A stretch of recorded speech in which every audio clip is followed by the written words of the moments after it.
Olá, temos compartilhado algumas reflexões no Evangelho de Marcos e hoje eu gostaria de compartilhar mais uma. Está no capítulo 1, versículo 21. Jesus está chegando em Cafarnaum e é num sábado e ele visita uma sinagoga. O texto diz que Jesus começa a ensinar. O que acontece a seguir? As pessoas que estão ali assistindo, ouvindo a palavra, afirmam que o ensinamento de Jesus era diferente. Era como quem possuía autoridade, não era como os mestres da lei. Isso nos chama a atenção de imediato. O que está acontecendo nesse início de caminhada do ministério de Jesus? É notório a diferença do seu ensino para com aquele ensino que o povo estava acostumado, oriundo dos fariseus, oriundo dos mestres da lei, dos saduceus. E eu, observando os capítulos posteriores, não apenas de Marcos, mas você pode notar isso em qualquer outro evangelho, você vai perceber que existe ao redor da pessoa de Jesus, enquanto ele está transitando nesse início de ministério, três tipos de pessoas. O primeiro tipo é o mais importante, são as pessoas às quais Jesus veio trazer uma mensagem de alívio, de esperança, de paz, a mensagem das boas novas.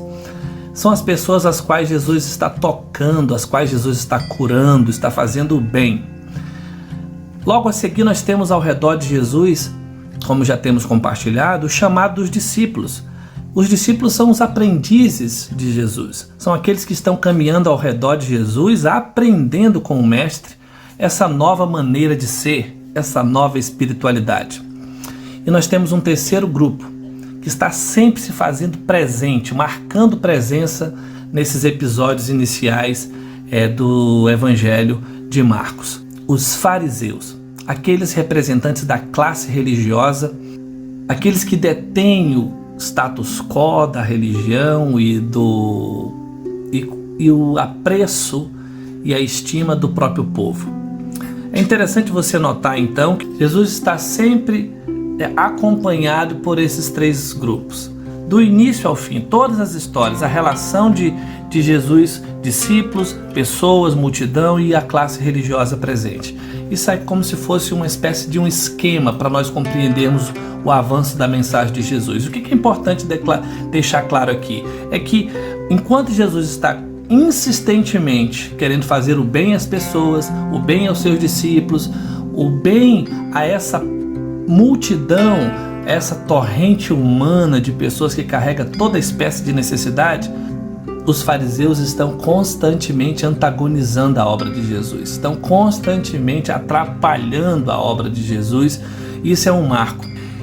Isso me remonta à lembrança de um livro que li alguns anos atrás, de Richard Niebuhr, chamado Cristo e a Cultura. Um livro fascinante que mostra como o cristão se relacionou.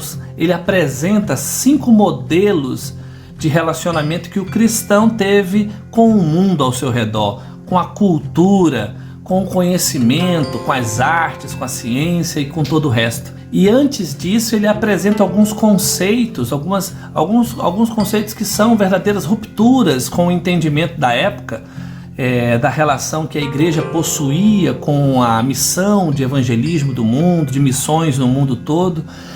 E me chama a atenção algumas frases do Richard Niebuhr. Por exemplo, ele diz que é necessário distinguir religião de evangelho.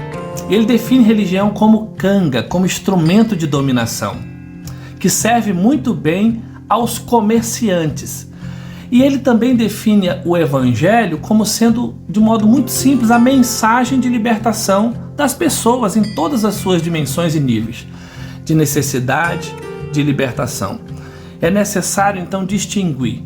Niebuhr classifica então uma separação do evangelho com a religião. E a gente sabe que uma das coisas mais interessantes que o religioso nato consegue fazer é misturar tudo. E se a gente conseguir separar, a gente consegue atingir de uma maneira mais direta a espiritualidade do reino de Deus que veio ser plantada na terra. Isso é interessante você saber. Mais adiante, Niebuhr também fala que é urgente a necessidade de definir ou de separar fé de religião. Ou o termo fé religiosa, esse termo é inconciliável. Fé e religião são inconciliáveis. Uma há de subsistir pelo sufocamento da outra. Então esses termos de introdução desse livro demonstram que muita coisa que está acontecendo na década de 50 e as décadas posteriores, o evangelicalismo que vai se perpetrar pelo mundo com boa parte de uma espécie de um fundamentalismo evangélico que leva a missão, que são os missionários que levam a sua teologia, a sua missão de igreja para os demais países e dessa forma colonizam esses países com essa mentalidade, com certeza trouxe impactos que nós sentimos até hoje. E é importante nessa reflexão a gente relacionar esse conhecimento da história do século XX para o século XXI, mas não esquecer que Jesus, lá no capítulo 1, versículo 21, estava lidando com essa mesma tensão.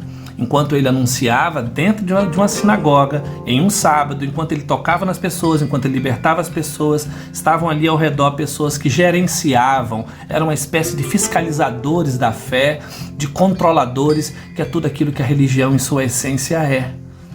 E o evangelho é muito mais do que isso. Jesus não veio implantar um movimento próprio em si mesmo, mas uma espiritualidade poderosa, viva, para transcender qualquer tipo de equacionamento humano, e é isso que ele traz a todos aqueles que o recebem. Que Deus abençoe a sua vida nesse dia e até a próxima.